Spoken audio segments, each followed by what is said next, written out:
सर्व आयटा गँगचं पुन्हा एकदा स्वागत आपल्या एज्युकेशनल यूट्यूब चॅनल टेक मॅथमध्ये. आता खूप दिवसापासून एक आयटा सारखी चर्चा चालू आहे मुलांची. सर ते पीआरएन नंबर जनरेट होत नाही. पीआरएन नंबरचा काय प्रॉब्लेम आहे? पीआरएन करू का नको करू? कोणत्या मोबाईल नंबरवर करू? कोणत्या नवीन नंबरने केला तर चालेल का? रजिस्टर नंबर कोणता आहे? अशा बऱ्याच अडचणी. मी तुम्हाला 5 मिनिटात तुमच्या ज्या अडचणी या सर्व सॉल्व्ह करून देतो. व्हिडिओ चालू करण्याच्या आधी मुलांना एक गोष्ट लक्षात घ्या. जर तुमचा पीआरएन नंबर जनरेट झाला नाही तर तुमचा हॉल तिकीट जनरेट होणार नाही. याचा अर्थ असा होतो तुम्हाला एक्झाम देता येणार नाही. समजा तुमची हजेरी 80% पुढे जरी असेल, तुम्ही खूप हुशार असाल, तुम्ही रेग्युलर कॉलेजला जाताय, तुम्ही सर्व गोष्टी करताय, पण तुमचा पीआरएन जनरेट झालेला नाही तर तुम्हाला एक्झाम देता येणार नाही. ही गोष्ट पहिले तुम्ही क्लिअर लक्षात घ्या. ठीक आहे. आता येऊया आपण व्हिडिओवर. ज्यांना पीआरएनची अडचण आहे ती अडचण काय नेमकी ते आपण बघून घेऊ. दोनच प्रकारची अडचणी, एक तर पीआरएन भेटत नाही आणि एक तर लॉग इनच होत नाही. ठीक आहे. आता दोघी अडचणी आपण सॉल्व्ह करून घेऊ.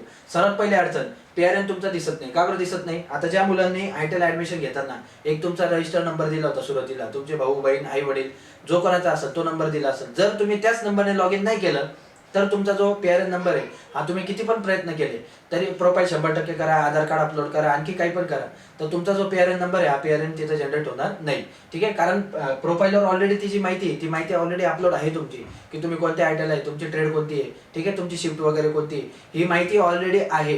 पण ती तुम्हाला कधी दिसणार? जेव्हा तिथं तुम्ही तुमचा जो रजिस्टर नंबर आहे त्याच्याने लॉग इन कराल तेव्हा ती तुम्हाला दिसणार. ठीक आहे. आता मी समजा मी आयटीचा विद्यार्थी नाहीये पण मी माझं लॉग इन करतो. एक मिनिट तुम्हाला लॉग इन करून दाखवतो. इथं लॉग इन करायचे दोन ऑप्शन आहे, एक आहे रजिस्टर, एक आहे लॉग इन. रजिस्टर कोणासाठी? ज्यांनी आतापर्यंत लॉग इन केलेलं नाहीये. ठीक आहे. आणि लॉग इन कोणासाठी? ज्यांनी ऑलरेडी रजिस्ट्रेशन करून झालेलं आहे. समजा मी आता रजिस्ट्रेशन केलेलं आहे, मी कशावर टिक करतो? लॉग इन वर टिक करतो. लॉग इन वर टिक केल्यानंतर आलो लर्नर पार्टिसिपंट, माझा मोबाईल नंबर टाकतो. ठीक आहे. त्यानंतर माझा पासवर्ड टाकतो. हे मी ऑलरेडी केलेलं आहे. मी आयटीचा विद्यार्थी नसताना मी केलेलं आहे, तरी पण माझं झालंय. हे मी तुम्हाला कशासाठी सांगतोय ते पुढे सांगतो. ठीक आहे.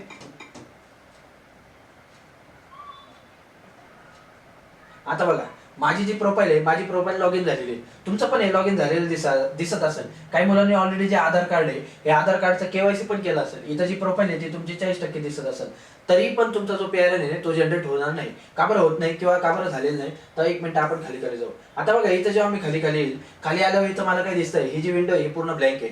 ज्या मुलांचा रजिस्टर नंबर आलेला आहे त्या मुलांना इथं पूर्ण त्यांचा पीआरएन नंबर जरी नसेल तर ते कोणत्या आयटीत आहे, कोणत्या ट्रेडला आहे आणि कोणत्या शिफ्टला आहे एवढी तरी माहिती आपल्याला ऑलरेडी सिस्टीम देतात. ठीक आहे. मी रजिस्टर नाही आयटीला, त्यामुळे माझी ती माहिती दिसत नाही. आता मी माझं लॉग आउट करतो आणि एक दुसरा असा मुलगा आहे जो ऑलरेडी ज्याचं ऍडमिशन कुठे आहे?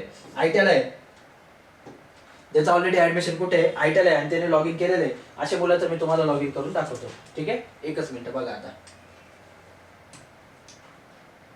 ज्यांनी रजिस्टर नाही केलेलं आहे त्यांच्यासाठी पण खूप चांगलं आहे. फक्त एक गोष्ट लक्षात ठेवा, तुमचा जो रजिस्टर नंबर आहे जर तो तुम्हाला माहित नसेल, तुम्ही कॉलेजच्या ऑफिसला जा, ऑफिसमध्ये विचारा, सर माझा रजिस्टर नंबर कोणता आहे? ते तुम्हाला एका मिनिटात सांगतील. कारण हा जो डाटा आहे, काही स्टेटने ऑलरेडी जीआर काढलेला आहे की 20 एप्रिलच्या आत हा जो सर्व मुलांचा डाटा आहे हा डाटा त्यांच्यापर्यंत पोहोचवायचा आहे. हा डाटा जर पोहोचला नाही तर त्या जे मुलं बाकी आहे त्यांचा पीआरएन जनरेट होणार नाही आणि त्याचे तोटे काय होणार आहे ते मी तुम्हाला सांगितलं. ठीक आहे. तर 755 या मुलाचं रजिस्ट्रेशन झालेलं आहे. हे मी तुम्हाला ओपन करून दाखवतो.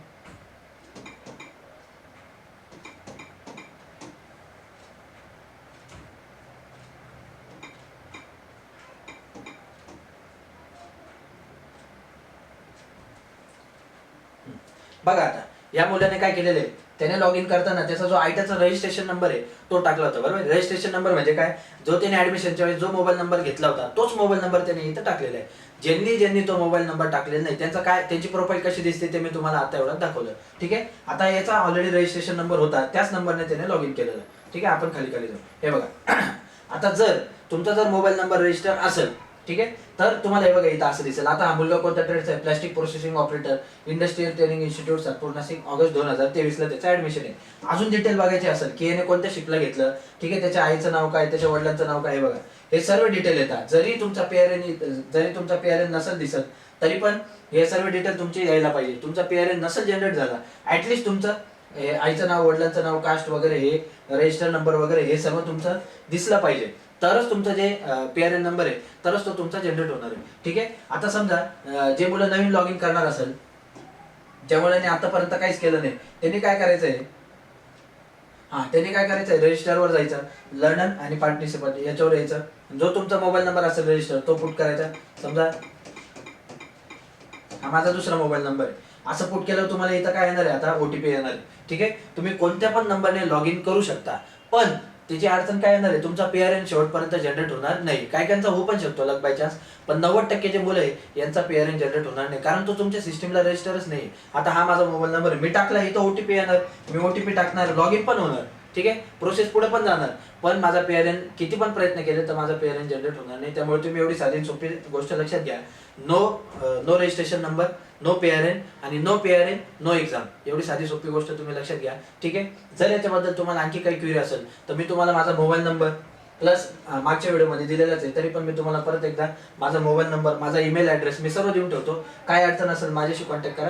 पण हे एक्झामशी रिलेटेड असल्यामुळे हे तुम्हाला जेवढं जास्त सिरियसली घेता येईल तेवढं जास्त सिरियसली घ्या, आणि उद्याच्या उद्याच हे जे काम आहे हे काम तुम्ही पूर्ण करून टाका. मी माझा मोबाईल नंबर तुम्हाला देतो, 91303064. हा माझा मोबाईल नंबर आहे.